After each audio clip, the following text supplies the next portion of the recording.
اب تقدیر آپ سے سمجھنا چاہ رہا ہوں کہ اگر سب کچھ میری تقدیر میں لکھ دیا گیا ہے، آج میں آپ کے پاس جو بیٹھا ہوں یہ پوڈ کاسٹ کرنے، کیا یہ تقدیر میں لکھا تھا؟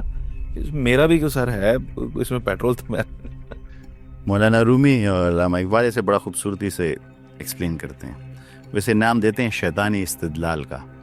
یہ جو تقدیر کے پیچھے جو لوگ چھپتے ہیں نا ان کے بارے میں اسے نام دیتے ہیں شیطانی استدلال. یعنی کسی کو بھی مار کے اگر تقدیر دا لکھا سی. قیامت کے دن وہ کہتے ہیں کہ قیامت کے دن شیطان کہے گا پھر کہ یہ آدم کو سجدہ نہ کرنا تو میری تقدیر میں تھا، میرا کیا گناہ ہے اس میں؟ جب میرے لیے لکھا ہوا تھا تو پھر میرا کیا گناہ ہے؟ مجھے معاف کر دو. مردان میں ایک چاچا نے رمضان میں افطاری کے قریب، چونکہ انسان کا بلڈ شوگر لیول اپنے اوپر کنٹرول تو نہیں ہوتا نا، ہم لوگ تو سمجھتے نہیں، روزے کی اصل روح کو نہیں سمجھتے.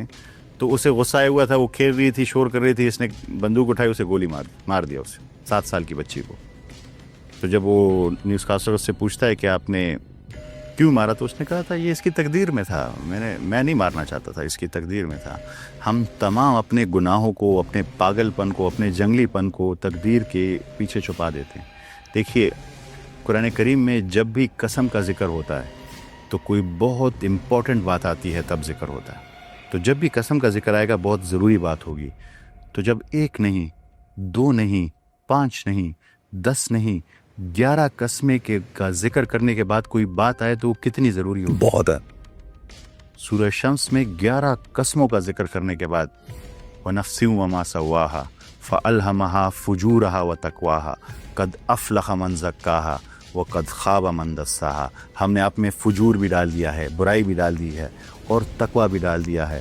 تو کامیاب ہو گیا جس نے اسے پاک کر لیا، یعنی تقویٰ کو اپنا لیا، اور مٹی میں رل گیا جس نے فجور کو اپنا لیا. بہت صاف بتا دیا کہ آپ کو دونوں آپشن دے دیے گئے ہیں. آپ فجور بھی اپنا سکتے ہیں، آپ تقویٰ بھی اپنا سکتے ہیں. آپ کی مرضی ہے اس دنیا میں، اور اس کا آپ کو جواب دینا ہو. اس سے صاف بات آپ کو نہیں بتائی سکتی.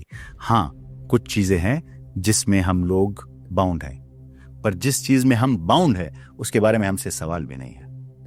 مثال کے طور پہ آپ کس گھر میں پیدا ہوئے، اس میں آپ کی رائے تھی؟ نہیں. آپ مرد پیدا ہوئے، عورت پہ پیدا ہوئے، اس میں آپ کی رائے تھی؟ نہیں تھی. آپ کو کیا انٹیلیجنس لیول ملا، آپ کو کیا جینز ملی، آپ کو کیا کوگنیٹو ایبیلٹیز ملی، لائف میں بہت سارے ایسے ایکسپیرینس ہوئے جس میں آپ کا کوئی کنٹرول ہی نہیں تھا اور آپ کے ساتھ ہو گئے، اس میں آپ کی رائے تھی؟ نہیں. وہ چیزیں ڈیسائیڈڈ ہیں، پر اس کی وجہ سے آپ سے نہیں پوچھا جائے گا. آپ سے وہ پوچھا جائے گا جو آپ کے اختیار میں ہے.